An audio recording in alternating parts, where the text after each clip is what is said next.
हेर्दै हुनुहुन्छ त्रिशुली खबर टिभी। 24 घण्टा ताजा खबरको लागि हाम्रो च्यानललाई सब्स्क्राइब गर्नुहोला, नजिक रहेको बेल आइकन दबाई हामीसँग जोडिनुहोला। एकाएक प्रचण्डकी पुत्री रेणु दाहालले दिन केपी शर्मा ओलीलाई कडा जवाफ। दुई पटक प्रधानमन्त्री माओवादीकै सहयोगमा भएकाले ठूला कुरा नगरेकी बेस होला। प्रदेश नम्बर 1 को मुख्यमन्त्रीमा राजेन्द्र राईले शपथ लिँदै आजै सानो मन्त्रीमण्डल विस्तार गर्ने तयारी। प्रचण्डकी पुत्री भन्छिन् ओलीलाई भोट माग्न बुबा झापा नगएको भई भाइको ज्यान जोगिन सक्थ्यो। ओलीको सत्ता माओवादीले साथ छोड्ने बित्तिकै ढल्यो, धेरै फुर्ती नलगाऊ केपी ओली। अदालतमा भइरहेको वितण्डा ओलीले मचाएका हुन्। उनको पार्टीलाई मेरो पार्टीले धुलो चटायो माओवादी केन्द्रका अध्यक्ष प्रचण्ड। यदि हामीले चाह्यौं भने 7 दिनमै सरकार ढाल्न सक्छौं, तर हामी चाहन्नौ निर्वाचनमा 5 दललाई धोबी गर्नुपर्छ केपी शर्मा ओली। माधव कुमार नेपालहरूका कारण नेकपा एमाले कचिङ्गलको थलो बनेको थियो, अब त्यसबाट मुक्त भइसकेको छ प्रदीप कुमार गेवाली। र इजलास बसिन सर्वोच्चका न्यायाधीश जबराको बहिरणको प्रस्ताव सकारात्मक नभएको आशंका। भित्रभित्रै यस्तो सेटिङ, अब हेर्नुहोस् पुरा समाचार।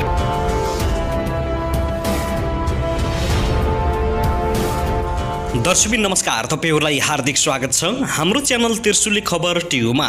यदि हाम्रो च्यानललाई अहिलेसम्म सब्स्क्राइब गर्नु भएको छैन भने सब्स्क्राइब गरी नजिक रहेको बेल आइकन दबाई हामीसँग जोडिनुहोला। दर्शकबिन फेरि पनि हामी तपाईहरुमाझ निकै महत्त्वपूर्ण खबरका साथ उपस्थित भइसकेका छौं। यो भिडियोलाई अन्तिमसम्म हेरी हामीले साथ दिनुहोला।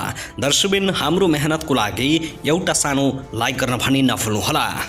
दर्शकबिन अब लागौं पहिलो खबरतर्फ। सर्वोच्च अदालतका न्यायाधीशहरूले सोमबार बन्दी प्रत्यक्षीकरणका मुद्दामा सुनाई गरेको भए पनि मंगलबार भने इजलास बसेका छैनन्। प्रधान न्यायाधीश चोलेन शमशेर जबरा न्यायालयको नेतृत्व गर्न असक्षम भएको र न्यायिक सुधारमा बाधक बनेको भन्दै राजीनामाको माग गरेका न्यायाधीशहरू मंगलबार इजलासमा नगएका हुन्। प्रधान न्यायाधीश जबराले 10 न्यायाधीशको 6 वटा इजलास तोकेका थिए। उनले आफूलाई कुनै इजलास तोकेका थिएनन् भने 6 वटा इजलासमा पनि बन्दी प्रत्यक्षीकरणको मुद्दा मात्रै तोकेका थिए। सर्वोच्च अदालतको इजलास सम्बन्धी विवरण रहने वेब पेजमा इजलासहरू नबसेको जानकारी अपडेट भएको छ।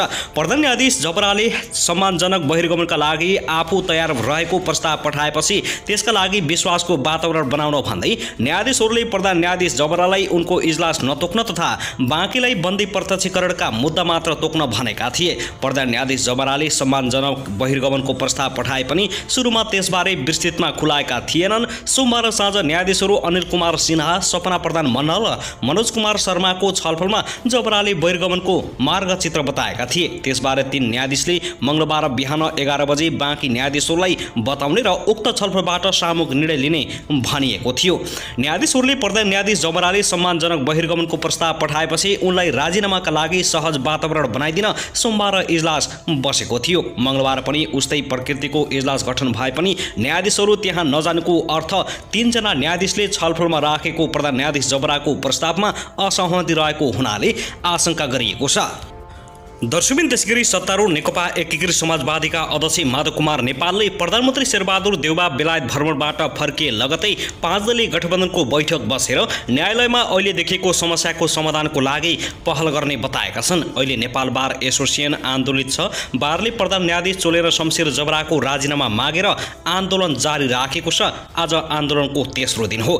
आज मंगलबार गिरिजा जिल्ला रौतहटमा आयोजित पत्रकार भेटघाट कार्यक्रममा बोल्दै अध्यक्ष नेपालले न्यायालयको विवाद चाँडै समाधान हुने बताएका हुन्। त्यस्तै उनले नेकपा एमालेका अध्यक्ष केपी शर्मा ओलीलाई गफाडी नम्बर 1 को संज्ञा दिएका छन्। उनले भने उनी लास्टे गफाडी हुन्। उनले ओलीले बोलेका कुराहरू अहिलेसम्म केही पूरा नभएको ठोकुवा गरेका छन्। पछिल्लो समय अध्यक्ष नेपाल पार्टी निर्माणको लागि देश दौडाहामा रहेका छन्।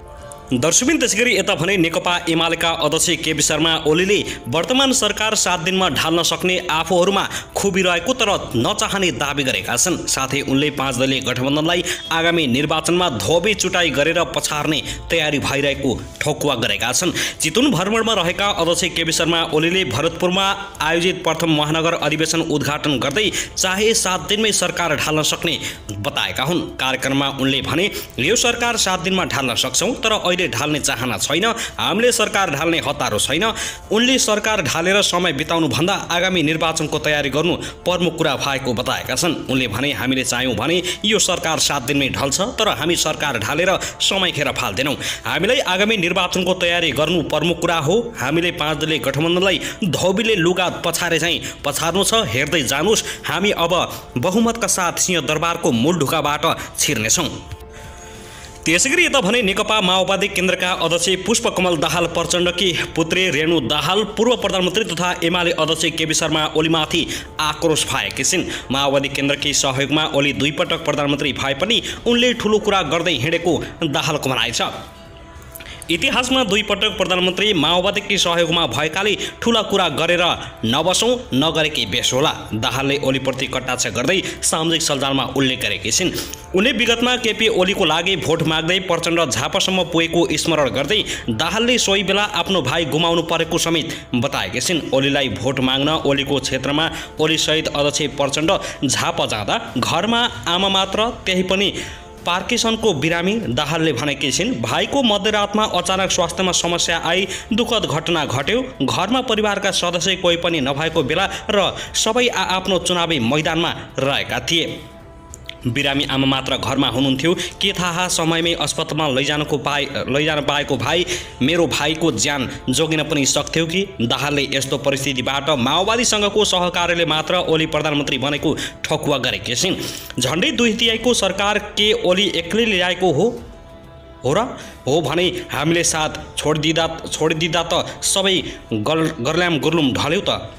धेरै नै फुर्ती लगाउनेले अब बनाएर देखाए भो त। सोमबार चितवनमा आयोजित कार्यक्रममा ओलीले विगतमा आफूले प्रचण्डका लागि 2 पटक भोट माग्नु परेको, तर अब भने त्यस्तो गल्ती नगर्ने बताएका थिए।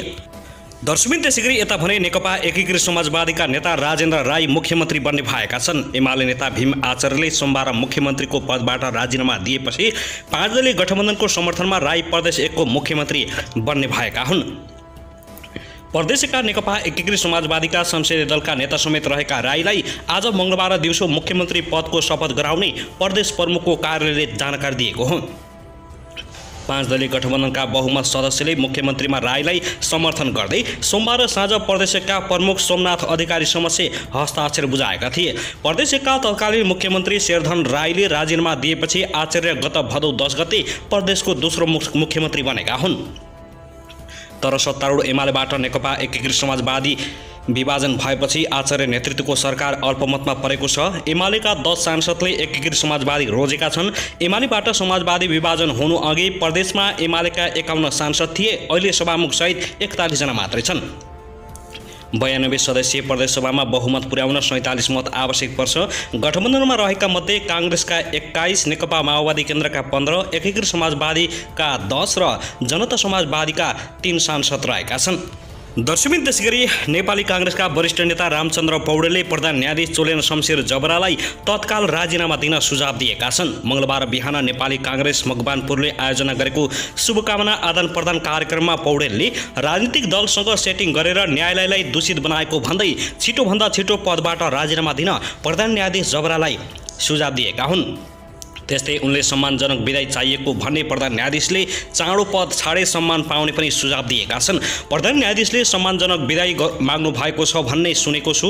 वरिष्ठ नेता पौडेलले भने उहाँलाई सम्मानजनक विदाई चाहिएको हो भने जति सक्दो चाँडो पद छोड्यो त्यति सम्मान पाइन्छ, नत्र अरू पनि सेटिङको घटना बाहिरिनेछ। नेता पौडेलले आफ्नो स्वार्थका लागि दलहरूले प्रधान न्यायाधीशसँग सेटिङ गरेको भन्दै आक्रोश पोखेका छन्। प्रधान न्यायाधीशले आयुक्त र मन्त्री दिन्छु भन्दै प्रधान न्यायाधीशसँग सेटिङ गरेको आरोप लगाएका छन्। उनले भने मन्त्री दिन्छु, राजदूत दिन्छु, आयुक्त दिन्छु भन्दै यो देशका प्रधानमन्त्रीहरूले आफूले संवैधानिक ऐन फेरेको, संवैधानिक अङ्ग ध्वस्त पारेको र संविधान मिचेको काममा प्रधान न्यायाधीशलाई नै साथी राख्ने काम गरे। वरिष्ठ नेता पौडेलले अर्को सन्दर्भमा काङ्ग्रेस सभापति शेरबहादुर देउबाका कारण काङ्ग्रेस अनिर्णयको बन्दी बनेको दावी गरेका छन्।